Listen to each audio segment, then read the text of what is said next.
Kalaulah baginda Nabi alaihissalatu wassalam yang diajar langsung oleh Allah, yang berikan dia ilmu langsung dengan wahyu, tetap tidak bisa diterima oleh semua orang. Innallaha la yarfa'ul ilma intiza'an yantazi'uhu min qulubil ibad, walakin yarfa'ul ilma biqabdil ulama.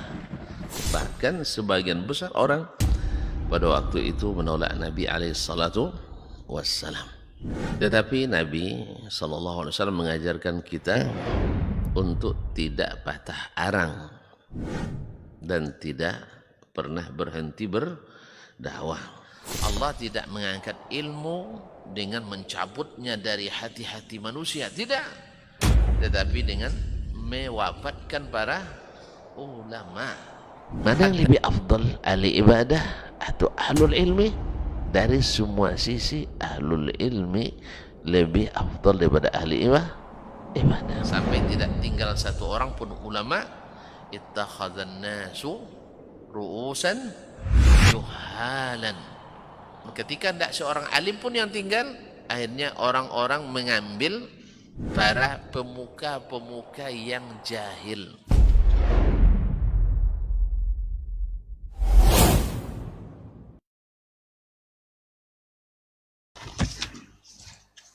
Bismillah.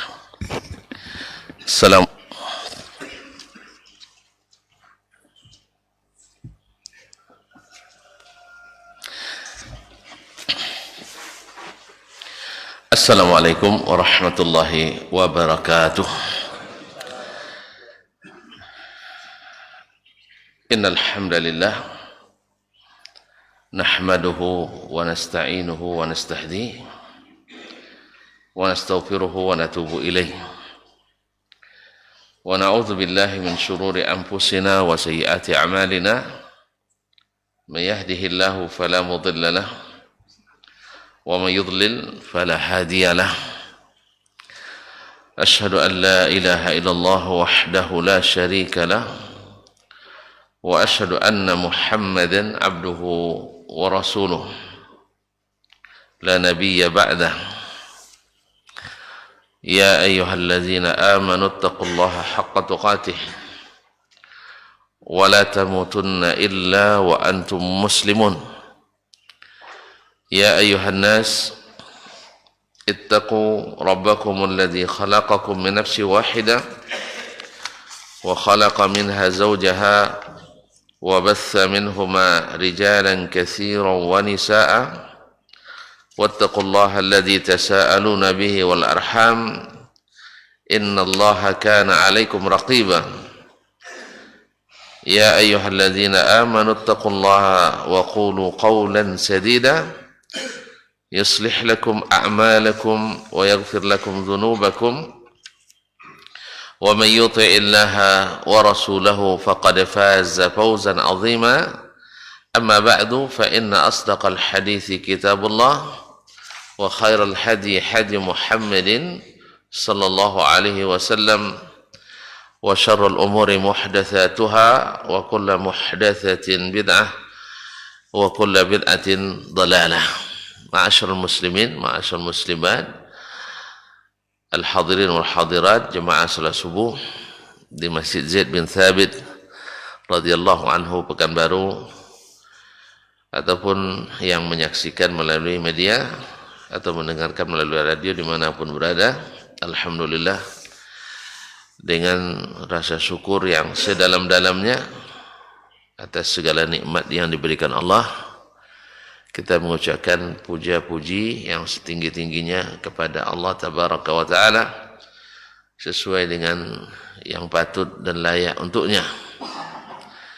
Mudah-mudahan Allah Subhanahu wa Ta'ala menerima syukur kita, dan syukur-syukur nikmat-nikmat semakin bertambah dan barakah, khususnya nikmat iman, nikmat Islam, dan nikmat menjaga keduanya dengan selalu memperbaharui ilmu kita, atau duduk di majelis-majelis yang mengingatkan kita khususnya di waktu yang mulia ini, selepas salat subuh insyaallah sampai terbit matahari. Salat dan salam kepada baginda Nabi alaihi salatu wassalam yang kita pelajari sunnah demi sunnahnya. Mudah-mudahan kita dimudahkan Allah memahami dan dikuatkan untuk mengikuti dan meneladani. Ma'asyiral muslimin, ma'asyiral muslimat yang dirahmati Allah Subhanahu wa taala.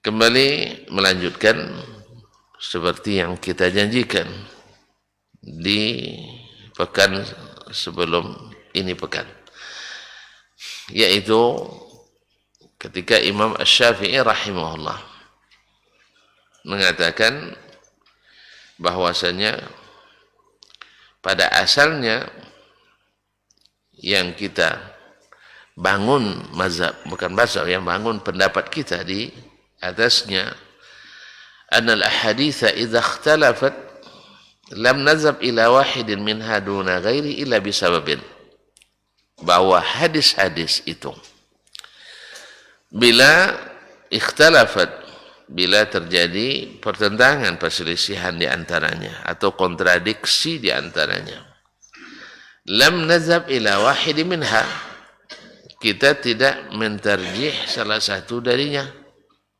tidak pergi kepada salah satu daripadanya, tidak menjadikannya mazhab kita salah satu daripadanya dengan meninggalkan yang lain, illa bisababin, kecuali ada sebabnya, yadullu ala anna allazi dhahabna ilaihi aqwa, di mana sebab itu atau indikasi itu menjadi petunjuk bahwa yang kita pegang itu, yang kita jadikan mazhab kita itu aqwa min allazi tarakna, lebih kuat daripada hadis yang kita tinggalkan.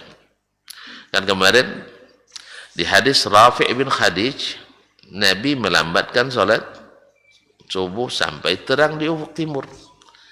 Sah? Lalu Ummul Mukminin Aisyah meriwayatkan bahwasanya Nabi SAW salat subuh, atau kaum wanita di masa sahabat, di masa Nabi ikut salat subuh bersama Nabi, kemudian selesai salat mereka langsung pulang, ya, berbalutkan kain-kain mereka sehingga mereka tidak dikenali orang karena masih gelap. Satu bilang terang, satu bilang gelap, kan bertentangan. Ma'asyarul kiram yang rahmati Allah Subhanahu wa taala.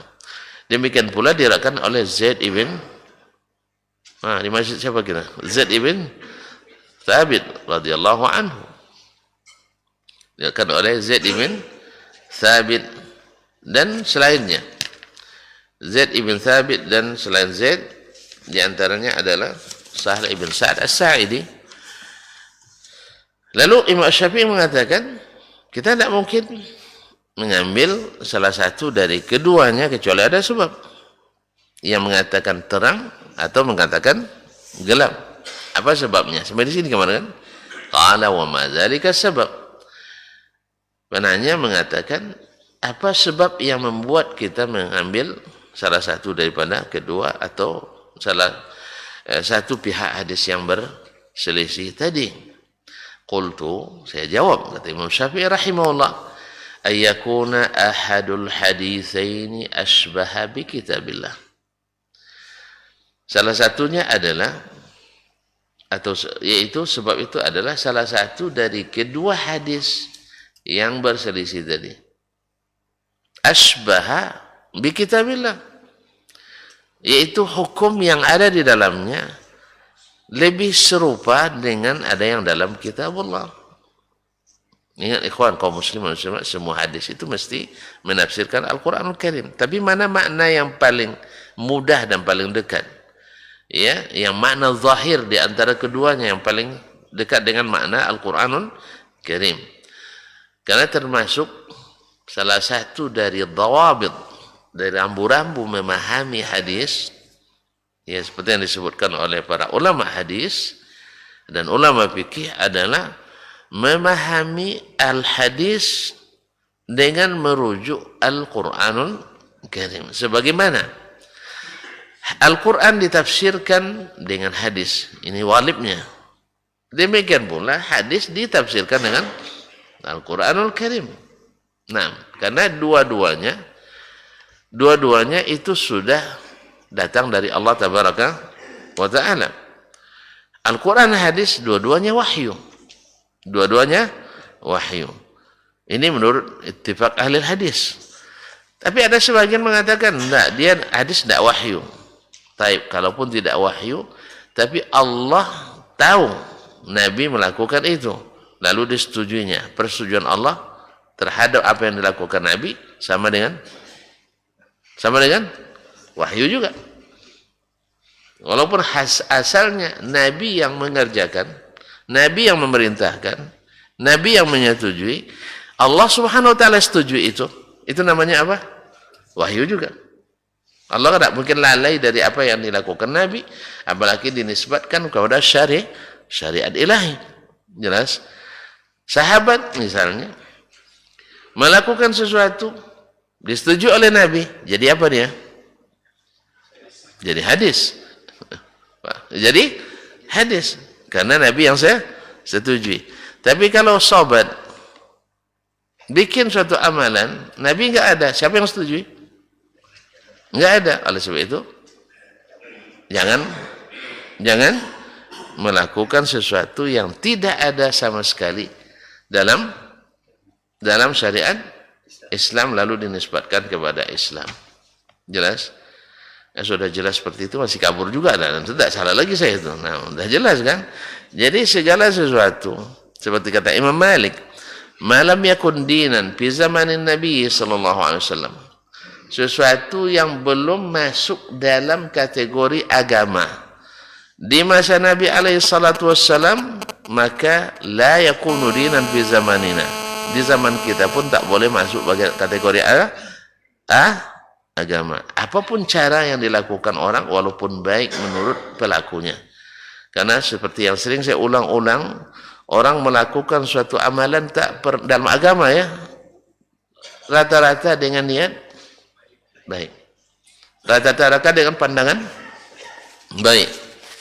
Tidak mungkin seseorang melakukan suatu amalan ini sebenarnya buruk nih Pak, nah cuman karena niat saya baik. Enggak ada. Semua berpandangan itu adalah apa? Baik. Sah? Betul tak? Oleh sebab itu ada kadang-kadang kan ini kiasnya ke martabak Mesir kadang kan. Misalnya ke martabak Mesir, masih ingat ya? Antum dengar barangkali. Jadi kaum muslimin, martabak Mesir apa bahannya? Daging. Langsung ke tepung aja Pak. Ibadah apa? Tepung tepung, garam. Apa lagi? Telur. Bumbu. Micin. Apa lagi? Ini. Jadi ditarik absen satu-satu. Martabak tepung halal enggak? Halal. Terus telur halal. Apa lagi? Bawang halal. Daging halal. Garam halal. Minyak goreng halal. Ada sertifikasi halal. Sah? Baik. Lalu kenapa diharamkan? Nah gimana? Ini jawaban akal-akalan kan? Antum duduk, zikir halal apa tidak? Halal. Baca Quran halal enggak? Duduk bersama halal enggak? Baik. Bertamu ke rumah orang meninggal halal enggak? Halal. Kenapa diharamkan? Itu ya? Betul Pak? Dah mulai masuk subuhan nampaknya. Iya, sekarang orang menghalalkan tahlilan di rumah orang yang meninggal sah. Lalu antum larang dia. Kan? Mengembirakan orang yang meninggal. Halal enggak? Halal. Pergi ke rumah orang kematian halal apa enggak? Baca Quran halal apa enggak? Berzikir halal apa enggak? Bertahlil halal apa tidak? Bersama atau sendiri boleh apa tidak? Semuanya halal sah. Lalu kenapa diharamkan tahlilan? Kalau gitu mulai malam besok kita ikut 3 hari menuju hari. Ma'asyiral kiram dirahmati Allah SWT. Jawaban ini sangat mudah. Pak, khamar apa bahannya? Air. Halal apa enggak? Taib. Dibuat di rumpun korma. Kalau dulu kan, taib, rumpun korma, umbut korma, halal apa enggak? Halal. Taib. Korma halal apa enggak? Kan ada bahannya korma kan? Halal apa tidak? Taib, melakukan fermentasi makanan halal apa tidak? Halal. Kenapa khamar haram?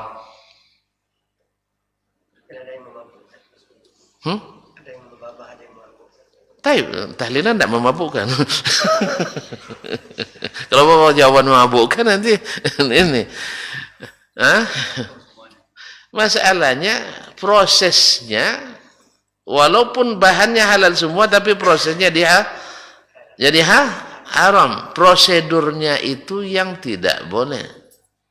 Sahih? Naam. Tapi cuka halal tak? Halal, karena prosesnya halal. Jelas? Taib, berjudi. Haram apa halal? Taib, kita kaji lagi. Duduk di bangku, haram tak? Halal. Meja, haram apa halal? Taib, duit haram apa halal? Taib, memberi duit kita ke orang, halal apa haram? Taib, kenapa diharamkan judi? Semuanya halal itu. Kenapa diharamkan judi? Proses tadi, prosedur SOP-nya tidak syar'i. Paham? Paham? Tidak paham nampaknya. Ini besok mulai tahlilan lagi nampaknya.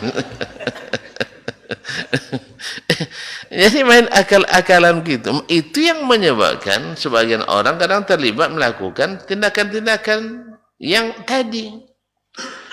Kan duit halal apa enggak? Halal. Legal enggak? Legal. Formal enggak? Formal kan. Nah, tiba-tiba ikutnya. Rupanya prosesnya tidak halal. Proses pencairannya tidak halal. Jadi kadang-kadang ada yang pas duitnya dah habis, tiba-tiba ada perintah pengembalian. Iya ada. Misalnya antum di jabatan itu halal, legal. Kemudian dapat honor halal, legal. Setelah itu duit halal, ya kan? Kan ada, bukan duit palsu, asli. Nah, rupanya SOP-nya tidak diikuti. SOP-nya tidak diikuti. Akhirnya jadi haram. Nah, yang parahnya duit dah habis suruh mengembalikan. Nanti yang parah. Lebih baik tidak dapat daripada mengembalikan barang yang sudah termakan itu. Allah musta'an. Itulah. Jadi tidak bisa dengan akal-akalan. Karena kalau kaji satu-satu, bahan-bahan itu rata-rata memang dibolehkan. Misalnya baca Quran di masjid boleh tidak? Baca Quran dengan suara indah boleh tidak? Baca Quran dengan suara dengarkan orang boleh tidak? Boleh kan? Kita didengar orang baca Quran boleh tidak? Taib. Lalu kalau ada orang pakai mikrofon baca Quran sendiri, orang ada yang sholat, ada yang berzikir, boleh apa tidak? Kenapa tidak boleh? Prosesnya tadi yang SOP-nya melanggar aturan. Karena Nabi melarang seseorang membuatkan suara mengganggu orang lain di masjid. Berarti kalau menghidupkan kaset, mengganggu. Kadang karimnya juga sudah tidur kan. Hidupkannya jam 4 habis itu orang nak tidur payah, nak solat terganggu, dia sendiri rupanya tidur. Kapan bangunnya? Selesai pula orang solat. Ucik-ucik mata dia. Tadi siapa yang hidupkan kaset? Saya katanya. Jadi sudah dapat syafaat dia. Bangun cepat, cuman solat terlambat. Alhamdulillah. Kaum muslimin dan muslimat, kembali ke sini. Jadi Imam Asy-Syafi'i rahimahullah, tidak mungkin kita menguatkan sesuatu kecuali dengan ada sebab. Menunjukkan yaitu menafsirkan hadis dengan kitab Al-Quran. Jadi menafsirkan hadis dengan hadis. Makanya jangan dapat hadis lalu ditafsirkan dengan hadas. Sebab kalau positif ketemu negatif, mana yang menang? Lupa bapak kaji lama. Positif tambah negatif. Positif. Iya tambah negatif. Positif tambah negatif hasilnya negatif. Tapi kalau gitu negatif tambah negatif aja lah. Positif.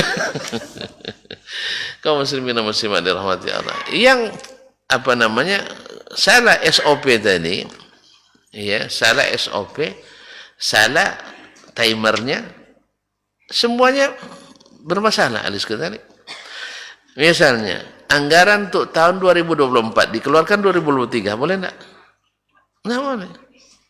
Duit negara juga kan? Tapi enggak boleh. Ada anggaran 22, dicairkan 2023. Tidak boleh, tidak temuan. Demikian juga amalan ini, baca Al-Fatihah misalnya, halal, dianjurkan, iya. Tapi antum jadikan untuk prosesi tertentu perlu SK khusus, perlu SK khusus, perlu SOP khusus. Kalau tidak ada SOP khusus, jangan lakukan, karena itu termasuk pelanggaran dan temuan. Saya kira jelas sekali Pak ini ya. Nah, ini Syafi'i jadi contoh kita. Tidak bisa kita sembarangan menguatkan ini sesuai dengan selera kita. Yang ada dalilnya saja, tidak boleh kita pilih kecuali ada dalil yang menguatkan. Apalagi yang tidak berdalil. Nah, oleh itu, qala hakadha naqul. Afwan. Ay yakuna ahadul haditsaini asbaha bi kitabillah, yaitu salah satu dari kelompok hadis yang bertentangan itu maknanya lebih serupa dengan makna zahir Al-Qur'anul Karim. Fa idza asbaha kitaballah kanat fil hujjah. Bila serupa dengan makna kitabullah, ayat tentang berkaitan dengan masalah salat itu, maka disitulah hujjahnya. Disitulah terdapat hujjah yang menguatkan salah satunya. Qala hakadha naqul, yang bertanya mengatakan seperti itu pula yang kita katakan. Sama kita. Bapak masih ingat siapa yang bertanya ini? Di awal kitab dulu. Kan ulama juga Abdurrahman ibn Mahdi. Abdurrahman ibn Mahdi. Demikian juga kita katakan. Qulna, kami katakan, kata Imam Syafi'i rahimahullah, fa in lam yakun fihi nassu kitabillah kana aulahuma binal athbata minhuma. Kalau tidak ada dalam masalah itu secara tekstual dalam Al-Qur'anul Karim, tidak ada secara tekstual, kana aulahuma bina al-athbata minhuma, maka yang paling kita dahulukan adalah yang paling kuat di antaranya. Yang kita dahulukan adalah yang paling athbat, yang paling sabit, yang paling sahih di antaranya. Misalnya tidak ada ayat Al-Quran yang berkaitan dengan masalah ini secara tekstual untuk memutuskannya. Kita kembali ke mana? Lihat kedua hadis yang bertentangan. Mana di antarakan yang paling kuat? Nah, yang paling sabit. Wa dzalika ayyakuna man rawahu arafa isnadan wa ashhara bil ilmi wa ahfadha lahu. Misalnya indikator-indikator yang menguatkan sebuah hadis dari selainnya, kita lihat satu, a'rafa isnadan, sanadnya lebih dikenal, para perawinya lebih dikenal. Wa ashhara bil ilmi, yang kedua lebih masyhur dengan ilmu, lebih dikenal dengan ilmu, karena sebagian perawi ada yang alim, dan sebagian perawi hanya sekedar naqil, yaitu sekadar transportasi atau transformer. Tapi ada sebagiannya enggak, memang dia paham apa yang dia riwayatkan. Ini juga menjadi alasan menguatkan salah satu riwayat. Ingat kemarin masalah hadis riba kemarin, la riba illa fil nasi'ah. Ya, orang menguatkan riwayat Abdullah bin Abbas dari Usama karena Abdullah bin Abbas memfatwakannya dan dia faqih. Berarti hadis yang mengatakan dia rujuk diperselisihkan orang. Sebab apa? Karena sabit dia masih berfatwa dengan itu. Demikian juga dalam hadis Abu Hurairah dalam bab yang lain.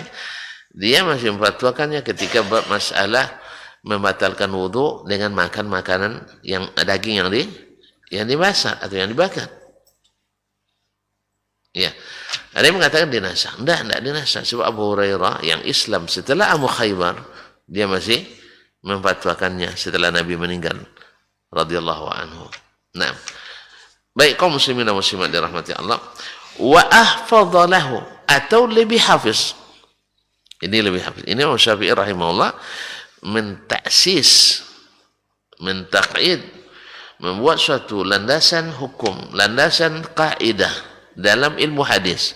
Bila terjadi pertentangan di antara perawi hadis, tidak bisa dikompromikan, maka terpaksa ditarjih, diputuskan hukuman di antara keduanya. Dengan apa? Dilihat sanadnya, mana yang lebih ma'ruf, mana yang lebih dikenal. Misalnya Imam Malik misalnya meriwayatkan biasanya dari Nafi', dari Ibnu Umar. Imam Malik meriwayatkan dari Nafi', dari Ibnu Umar. Nah, murid-murid Imam Malik kan ramai itu. Misalnya Qutaibah ibn Sa'id, Abdullah ibn Maslamah al-Qa'nabi, Abdullah bin Wahab, Abdullah bin Yusuf. Ya, ini yang masyhur-masyhur ini. Meriwayatkan dari Imam Malik, dari Nafi', dari Ibnu Umar. Suatu hadis. Tiba-tiba ada yang kurang ma'ruf. Meriwayatkan dari Imam Malik, misalnya Al-Haris bin Miskin. Walaupun dia ma'ruf, tapi riwayatnya dari Malik tidak seperti riwayat Abdullah bin Wahab, tidak seperti riwayat Al-Qa'nabi. Jelas? Lalu diriwayatkan dari Imam Malik, misalnya dari Az-Zuhri, dari Anas. Hadis yang sama. Dan maknanya sanadnya berlawanan. Maka kita katakan riwayat mana yang kita terima? Siapa yang paling ma'ruf sanadnya? Abdullah ibn Wahab dan kawan-kawan tadi. Dan itu murid-murid yang paling masyhur. Begitu cara diantara jalan untuk mentarjih dua hadis yang berselisih atau berbeda. Atau contoh nyata, misalnya hadis Anas ibn Malik tentang kunut subuh. Terbaca pula kunut subuh. Nah, tentang kunut subuh. Anas ibn Malik meriwayatkan kedua-duanya riwayat bahwa Nabi berkunut subuh setiap hari sampai meninggal dunia, dari Anas juga. Kemudian Nabi kunut hanya selama sebulan, dari Anas juga. Kan bertentangan tuh Pak. Satu mengatakan selamanya, satu mengatakan terbatas. Satu bilang limited, satu bilang unlimited. Tentu tidak bisa disatukan. Sah? Nah, kita lihat sanadnya. Siapa perawi dari Anas? Maka kita dapatkan 8 murid Anas ibn Malik yang paling dikenal. Siapa di antaranya Pak? Lupa juga ya Pak. Nah, di antaranya Thabit al-Bunani, Abdul Aziz ibn Suhaib, Mujahid ibn Jabr, Qatadah ibn Du'amah al-Sadusi. Kemudian siapa namanya? Abdullah ibn Zaid al-Jarmi, Abu Qilabah, dan lain-lain. Sebanyak 8 dari siqat ashabi Anas, dari murid-murid Anas yang paling masyhur, meriwayatkan bahwa Nabi SAW berkunut hanya 1 bulan, sementara dia tinggalkan. Lalu datang rawi yang tidak semasyhur itu, bahkan bermasalah riwayatnya dari Anas. Namanya Ar-Rabi' ibn Anas. Tapi bukan anak Anas ini. Ar-Rabi' ibn Anas. Meriwayatkan selamanya. Kita lihat. Mana yang paling masyhur tadi? Yang 8 tadi. Sedangkan ini kurang dikenal. Dan riwayatnya dari Anas selalu bermasalah. Saduqun rawa manakir. Dia saduq sebenarnya, cuman banyak riwayatnya yang mungkar. Bagi ahli hadis, bagaimana cara mengetahui banyak riwayat mungkar? Tentu dengan mengumpulkan seluruh riwayatnya. Hadis ini bertentangan dengan 8 orang murid Imam Anas ibn Malik. Sendiri dia akan berbeda. Ambil lagi hadis lain, gitu juga. Dia orangnya jujur sebenarnya. Cuman masuk kepadanya hadis-hadis yang lemah. Ya. Mungkin wallahu alam dia sendiri kurang selektif dalam meriwayatkan hadis.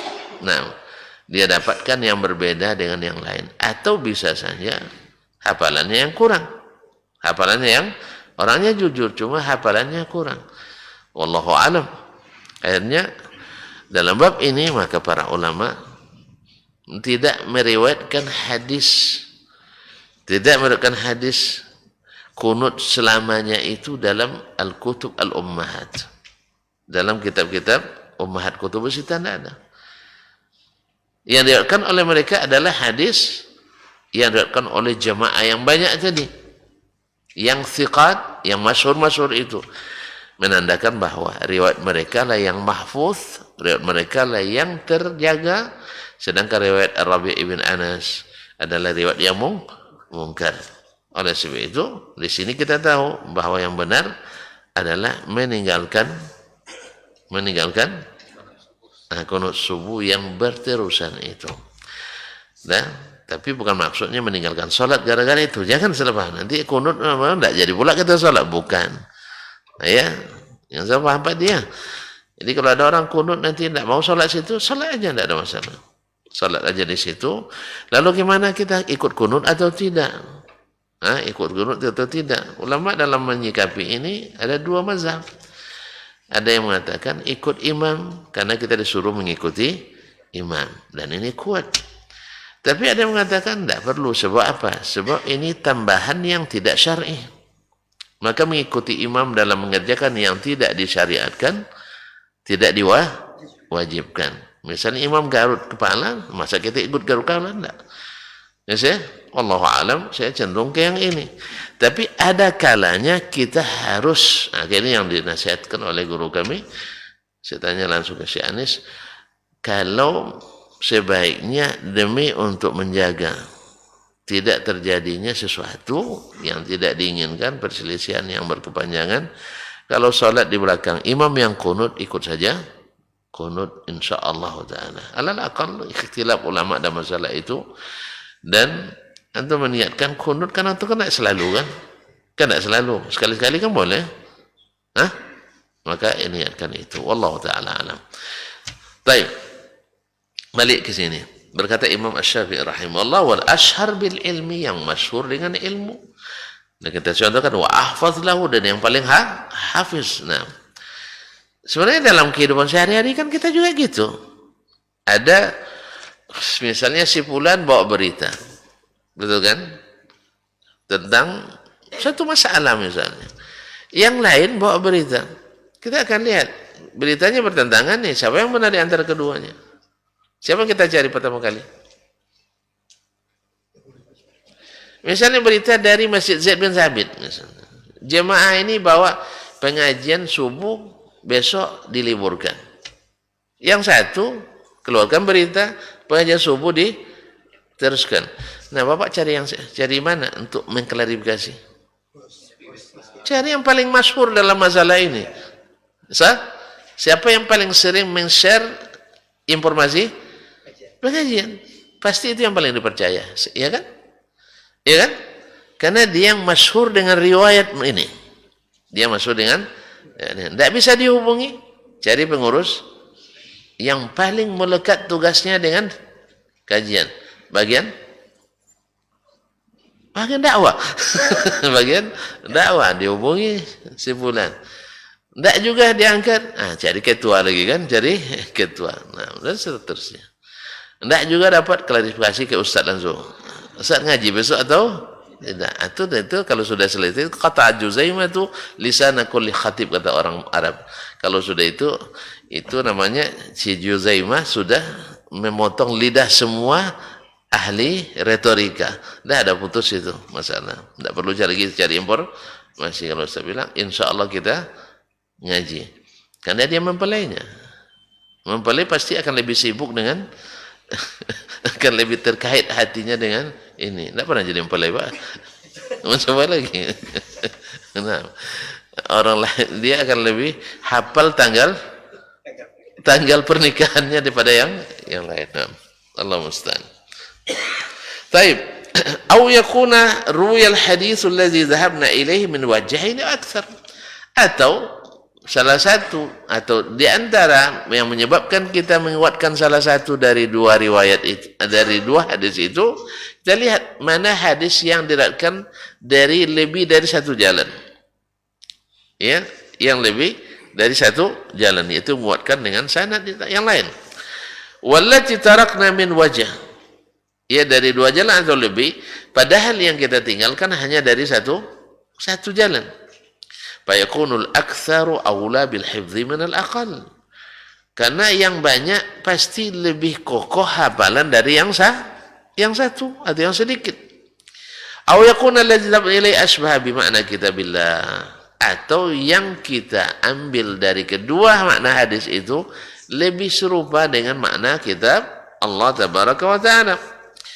Aw asbah bima siwahu min sunani Rasulillah, atau lebih serupa pula dengan sunnah Rasulullah yang lain, walaupun tidak spesifik bab ini, tapi lebih serupa maknanya dengan yang itu secara umum.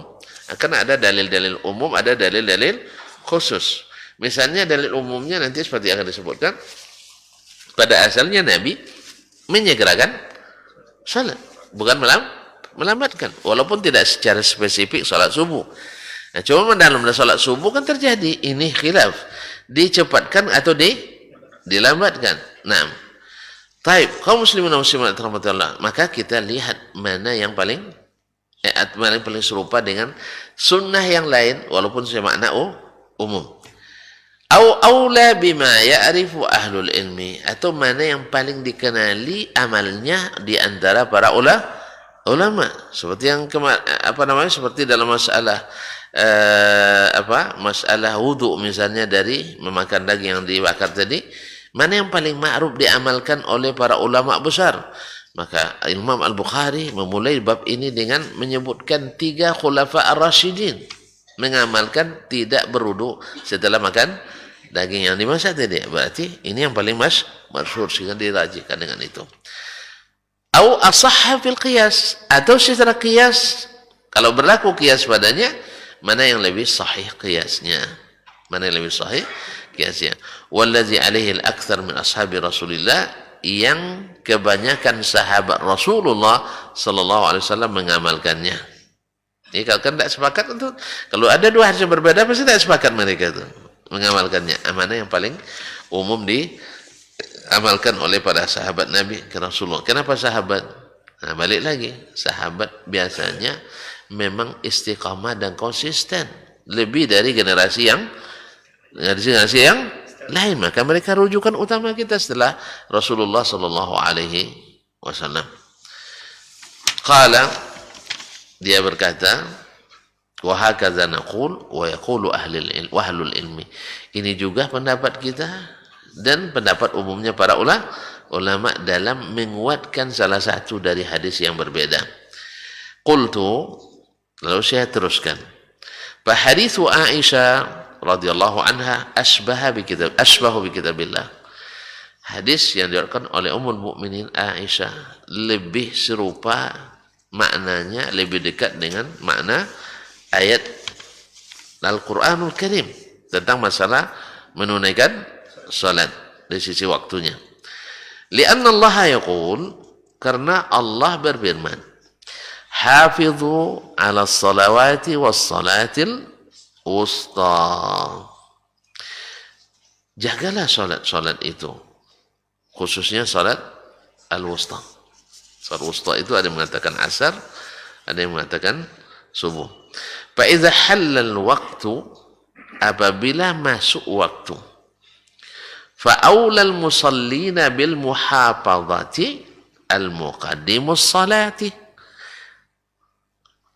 Kalau sudah masuk waktu, siapa yang lebih patut disebut menjaga salatnya? Yang mendahulukannya atau yang melambatkannya?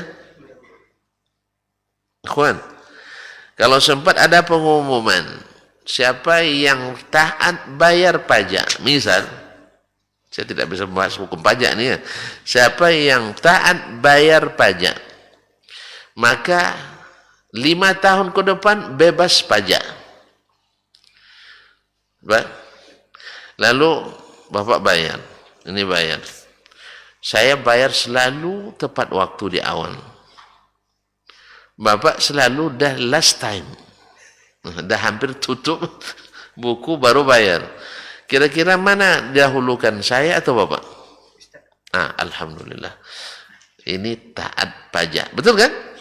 Iya kan? Nah. Taat pajak. Jelas? Orang yang salat bila masuk waktu, yang ini selalu solatnya di awal waktu. Yang ini solatnya selalu di akhir waktu. Mana yang lebih patut disebut yang selalu menjaga solatnya? Yang di awal atau di akhir? Alhamdulillah. Jelas ya? Seseorang yang memberi nafkah kepada keluarganya.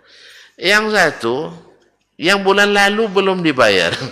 Walaupun dirapel di bulan selanjutnya. Yang satu, setiap tanggal 5 mesti keluar dana. Sedikit atau banyak itu urusan nanti. Mana yang disebut menjaga nafkah keluarga? Nah, yang selalu di awal waktu. Makanya kalau bisa, Nabi sering mencontohkan. Kalau bisa nafkah setahun itu dibayar di awal tahun. Seperti PNS. Jangan dibayar setelah tahun habis seperti kontrak. Tahu tuan bedanya? Pak Edi tahu kan? Ini pegawai honorer, ini pegawai PNS. PNS gajinya di awal bulan.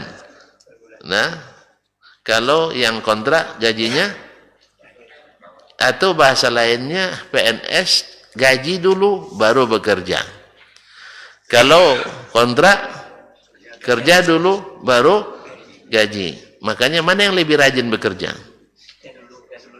Enggak. Enggak, Bapak salah. Sebab apa? Kerja atau tak kerja tetap gaji sudah. Makanya kan banyak sering dirazia tuh di kedai-kedai kopi. Yang honorer tak berani, Pak. Apa sebab? Karena honorer kalau sempat ketahuan langsung dipotong, di PHK. Dipotong gaji. Kalau pegawai negeri enggak. Makanya yang banyak-banyak ketemu adalah PN. Ini bukan karena saya kontrak, Pak, bukan itu. Jelas, Pak. Yang kedua, PNS lebih tinggi uang makannya. Sah? Makanya sering makannya. Allah musta'an. Nampak tu, Pak? Jadi yang tertib, yang di awal, yang disatakan menjaga solatnya yang adalah di awal waktu. Di situ sudah nampak. Hadis siapa yang lebih kuat di sini? Aisyah, Sahal bin Sa'ad dan Zaid bin Thabit radhiyallahu anhum. Dari berbagai sisi. Satu, lebih thabit. Dua, lebih banyak perawinya. Ketiga, lebih umum diamalkan. Jadi semua murajjih yang disebutkan oleh Imam Syafi'i ada pada hal tersebut. Wa huwa aidan ashhar. Kan dia bilang, hadis Aisyah itu juga lebih masyhur. Rijalan bis-siqati wa ahfaz. Lebih masyhur rijalnya, perawinya dengan dengan kesiqahannya, wa ahfaz, dan lebih hafiz. Coba kita balik ke riwayat Aisyah radhiyallahu anha.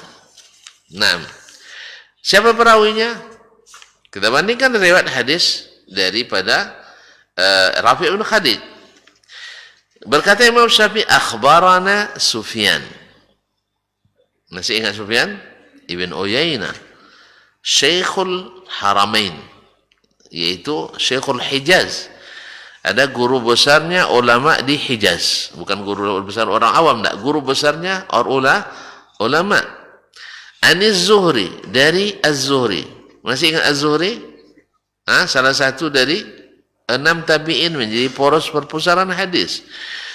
Dan dia yang dapat tugas mengumpulkan hadis secara resmi dan besar-besaran. An Urwah, dari Urwah bin Zubair ibn al-Awwam al-Asadi, salah satu dari 7 fuqaha Madinah di masa tabi'in. Punya reputasi semua. An Aisyah. Nah, kan usah tanya lagi. Aisyah radhiyallahu anha. Kita bandingkan dengan sanad Muhammad hadis Rafi' ibn Khadij. Akhbarana Ibnu Uyainah. Ibnu Uyainah sampai di sini saya tingkat. An Muhammad ibn al-Ajlan, dari Muhammad ibn al-Ajlan. Muhammad al-Ajlan jauh di bawah Az-Zuhri. Karena derajatnya saduq. An Asim bin Umar bin Qatadah, juga di bawah daripada Urwa ibn Zubair. Naam. An Mahmud ibn Labid. Mahmud ibn Labid ini sahabi. Cuman tidak seterkenal Aisyah. Demikian juga Rafi' ibn Khadij, tidak sebanyak riwayat Aisyah. Dari sisi ini terpaksa kita menguatkan riwayat Aisyah radhiyallahu taala anha. Itu yang disebutkan oleh Imam Asy-Syafi'i dengan syarat tidak bisa dikompromikan. Kayaknya bisa dikompromikan enggak? Bisa.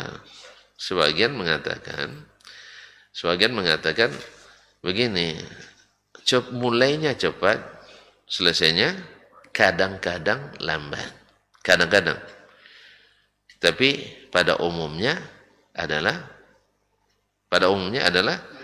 cepat selesai. Tadi kita baca ayat sajadah, surat sajadah dengan walaili, berapa? Masih banyak waktu tersisa kan? Padahal menunggu sudah 20 menit atau 25 menit. Sah? 20. Tadi azan jam 4:54.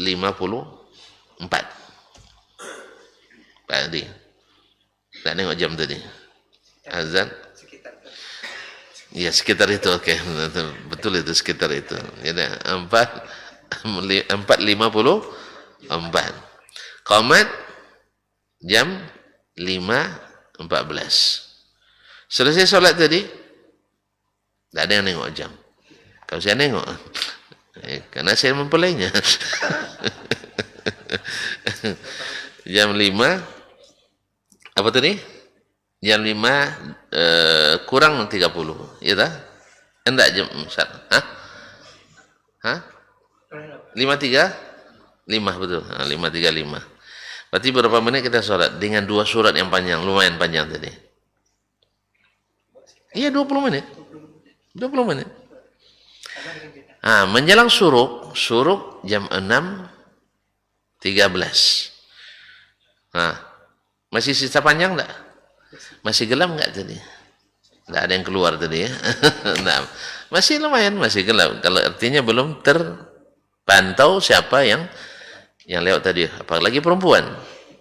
Ya, apalagi perempuan.